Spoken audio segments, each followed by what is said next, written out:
wabarakatuh. Dan selamat malam. Kami ucapkan selamat datang kepada Ketua, Anggota, dan Sekjen Komisi Pemilihan Umum. Selamat malam dan juga selamat datang kami ucapkan kepada petinggi partai politik, petinggi kementerian dan juga lembaga, seluruh tamu undangan dan juga rekan-rekan media yang berbahagia. Kami senang dan bangga untuk dapat hadir di sini dan ikut serta secara aktif menjadi bagian dari demokrasi Indonesia. Mudah-mudahan malam hari ini ide, gagasan, dan semua upaya untuk meyakinkan Anda untuk menentukan siapa pilihan yang tepat dalam pemilu mendatang dapat terwujud. Dan ini merupakan bukan hanya memperkaya hasanah demokrasi kita, tapi juga menjadi referensi bagi Anda kelak. Ya, tentu kita semua juga berharap gagasan-gagasan yang terlontar dalam debat nanti akan jadi acuan dan juga solusi dalam membangun negeri ini. Malam ini kita akan menyaksikan bersama bagaimana 3 kandidat calon wakil presiden berbicara, saling bertanya, hingga beradu argumentasi dalam tema ekonomi kerakyatan dan digital, keuangan, investasi, pajak, perdagangan, pengelolaan APBN, APBD, infrastruktur, dan perkotaan.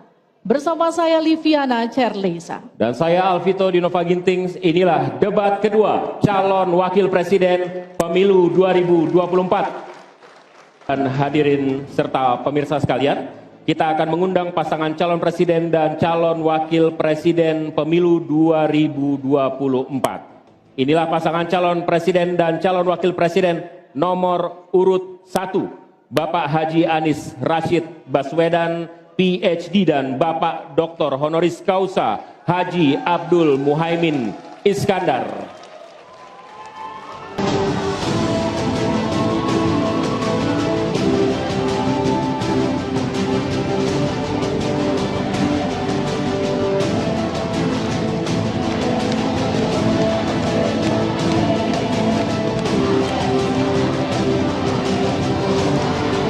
Selanjutnya inilah pasangan calon presiden dan calon wakil presiden nomor urut 2, Bapak Haji Prabowo Subianto dan Bapak Gibran Rakabuming Raka.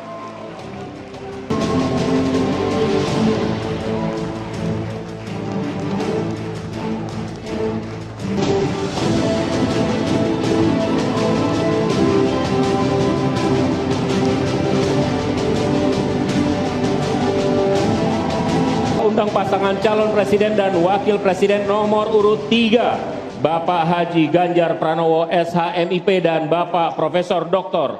Haji Muhammad Mahfud MD.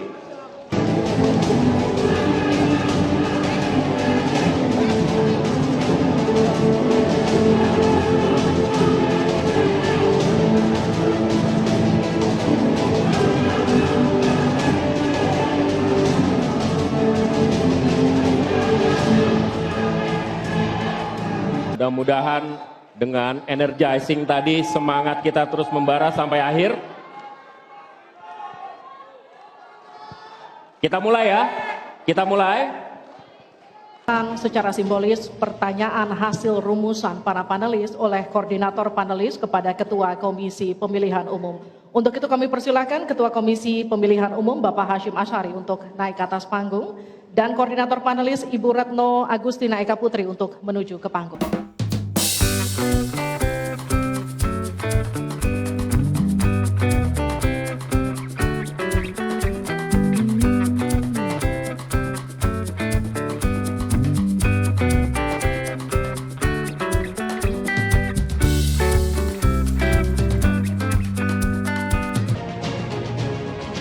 Terima kasih.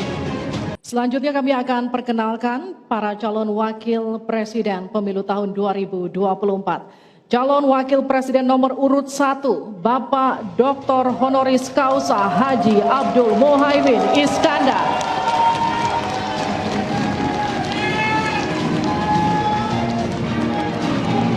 Selanjutnya calon wakil presiden nomor urut 2, Bapak Gibran Rakabuming Raka.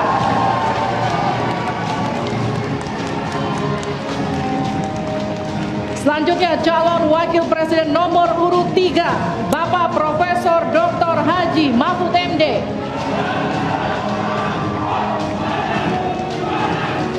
Baik, harap tenang. Terima kasih. Mohon tenang, kita sudah dengar tadi tata tertibnya ya. Oke. Dan langsung saja kita mulai debat calon wakil presiden pemilu 2024. Pada sesi pertama, kita akan mendengarkan visi, misi, dan program kerja masing-masing pasangan calon yang akan disampaikan calon wakil presiden 2024. Jika pada debat pertama sebelumnya penyampaian visi misi dimulai dari paslon nomor urut 1, maka debat kali ini kami persilahkan calon wakil presiden nomor urut 2, Bapak Gibran Raka Buming Raka, untuk menyampaikan visi misi dan program kerja. Kami persilahkan Pak.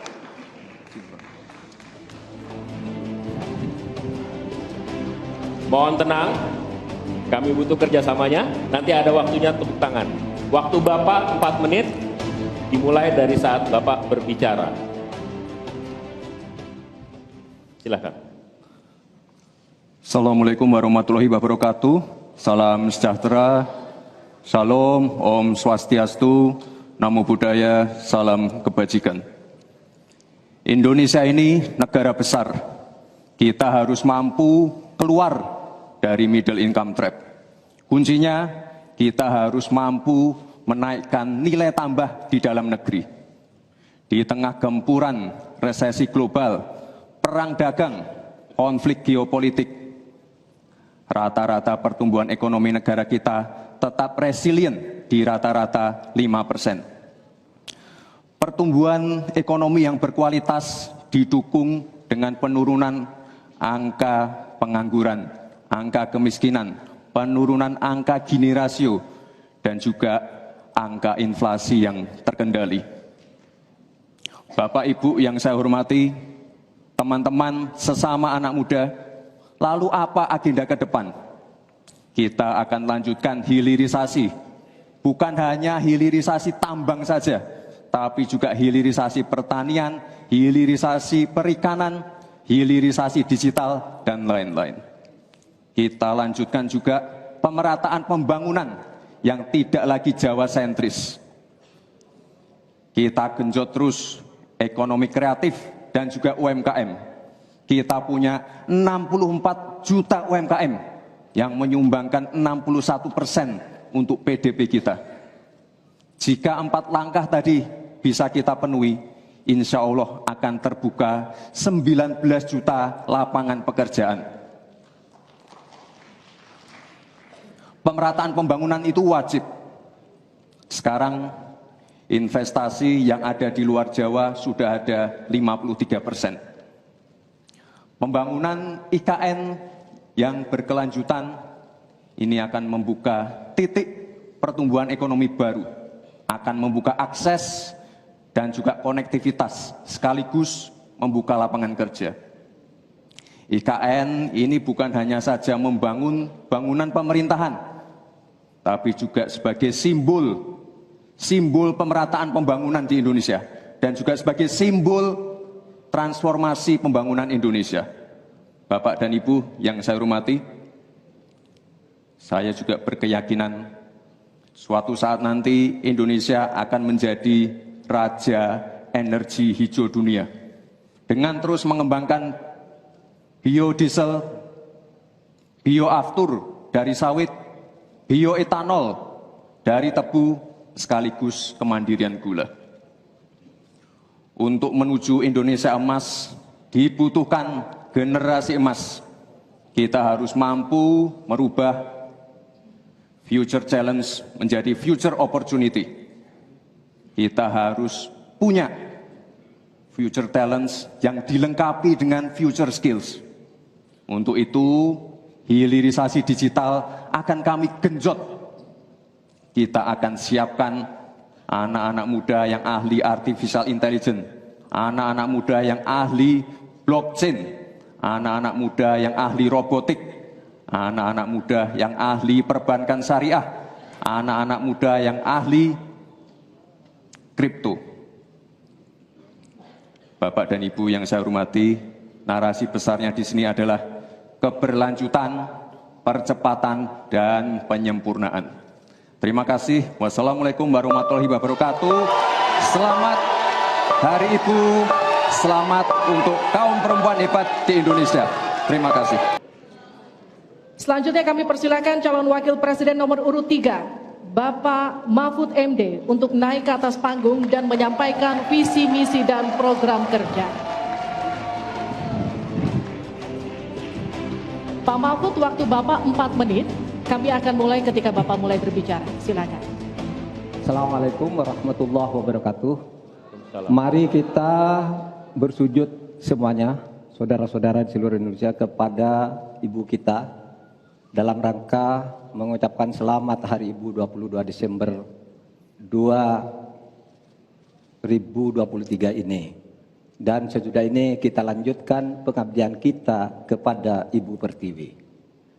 Ada yang bertanya kepada kami, mungkin tidak Anda mentargetkan mendapat pertumbuhan ekonomi 7% di dalam 1 tahun.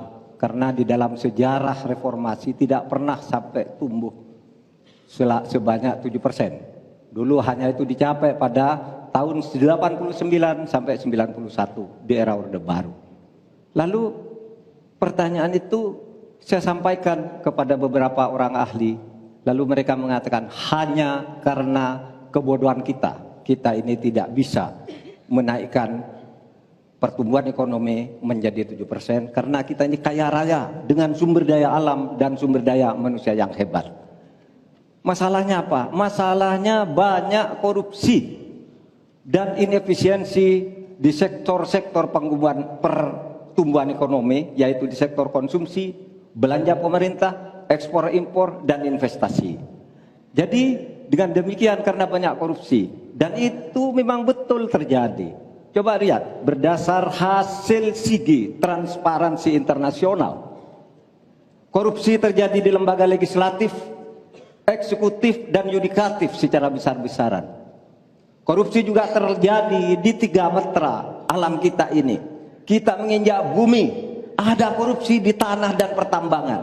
Kita ke laut, ada korupsi di masalah kelautan. Kita melihat udara, pesawat terbang kita, ternyata di udara juga banyak korupsi. Akibatnya apa? Rakyat miskin. Saya ketemu dengan seorang bernama Teddy dan Joni di Padang. Seorang atau 2 orang pegawai angkutan perusahaan truk menyatakan tidak pernah bisa mendapat subsidi minyak yang disediakan oleh negara karena tidak pernah sampai di korupsi. Saya juga ketemu dengan seorang Sri Wulan, anak kecil di Parongpong, Bandung Barat. Dia mengajak saya main layang-layang. Katanya, "Bapak, saya ingin terbang seperti layang-layang meraih kita, tapi saya tidak dapat." Kemudian saya ingat pulau saya, Madura. Di Madura itu kaya dengan gas alam, tetapi sampai sekarang tidak pernah dioptimalkan untuk dimanfaatkan. Maka kuncinya adalah bagaimana kita memberantas korupsi. Lalu ada yang tanya kepada saya, "Bapak, kalau Bapak jadi wakil presiden orang takut ditangkap." Saya panggil para ekonom dan para pelaku usaha, "Apa betul Anda takut kepada saya kalau saya wapres?" "Tidak, Bapak, justru kami perlu seorang penegak hukum seperti Bapak. Karena apa? Kami kalau mau investasi di Indonesia ini diperas, mau berusaha ini diperas. Kalau kami bayar padahal diperas, lalu ketahuan kami ditangkap katanya kami menyuap. Itulah Indonesia ini pada saat ini. Oleh sebab itu, saudara sekalian, kita harus lawan korupsi. Menimbang istilah anak muda, "Hai koruptor, kutabrak kau. Hai wir, mundur kau wir.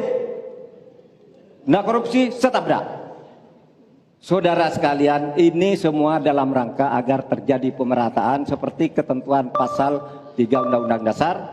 Di Al-Quran disebut kaila yakuna dulatan bainal yang. Jangan biarkan kekayaan itu hanya beredar di antara orang kaya. Waktu Bapak selesai. habis. Kami akan berikan kesempatan kepada calon wakil presiden nomor urut 1, Bapak Muhaimin Iskandar, untuk naik ke atas panggung, menyampaikan visi misi dan program kerja. Mohon tenang. Waktu Anda 4 menit Pak, dimulai dari Anda menyampaikan gagasan Anda. Assalamualaikum warahmatullahi wabarakatuh. Selamat malam, salam sejahtera untuk kita semua. Harusnya saya bicara pada debat yang pertama. Tapi hari ini saya sungguh bersyukur akhirnya bisa bertemu. Tapi jangan salah paham, bukan karena saya ambisi jadi presiden, tapi karena saya punya pelajaran yang penting selama saya berjuang di politik. Apa itu? Saya menyaksikan dan menjadi bagian dari adanya pemerintah yang memiliki kewenangan mutlak, terutama pimpinan tertinggi, untuk bisa menghadirkan keadilan dan kemakmuran rakyat. Inilah yang disebut sebagai selepet, menjadi bagian dari kewenangan untuk menghadirkan kemakmuran dan keadilan. Selepet itu seperti sarung yang saya bawa ini. Bisa di kalangan santri, bisa membangunkan yang tidur, menggerakkan yang loyo, dan sekaligus mengingatkan yang lalai. Alhamdulillah, Gusti Allah memberi kesempatan saya untuk bersama-sama Mas Anies yang memiliki pemikiran yang sama untuk terwujudnya perubahan dan perbaikan. Bahkan kami berdua seperti botol dengan tutupnya. Jangan salah, selepet itu disrupsi. Disrupsi itu adalah awal dari perubahan. Bayangkan, 100 orang Indonesia kekayaannya di atas 100 juta jumlah penduduk Indonesia. Artinya ini keadaan yang tidak adil. Ini harus kita selepet. Kita juga harus punya keyakinan bahwa 100 orang yang kaya ini kita pajakin bersamaan dengan kita turunkan pajak kelas menengah di Indonesia.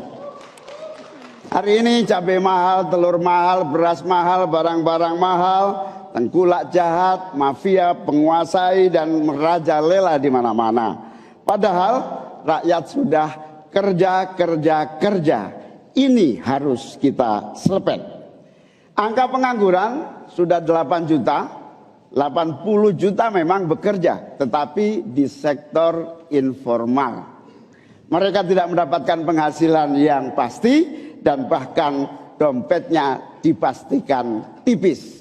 Ini yang harus kita selepet. Amin menginginkan bansos yang memang menjadi kewajiban negara ini diteruskan dan bahkan harus ditingkatkan, sehingga kita ingin bansos plus yang semakin membawa rakyat kita memiliki kemampuan daya beli yang mendongkrak ekonomi masyarakat kita.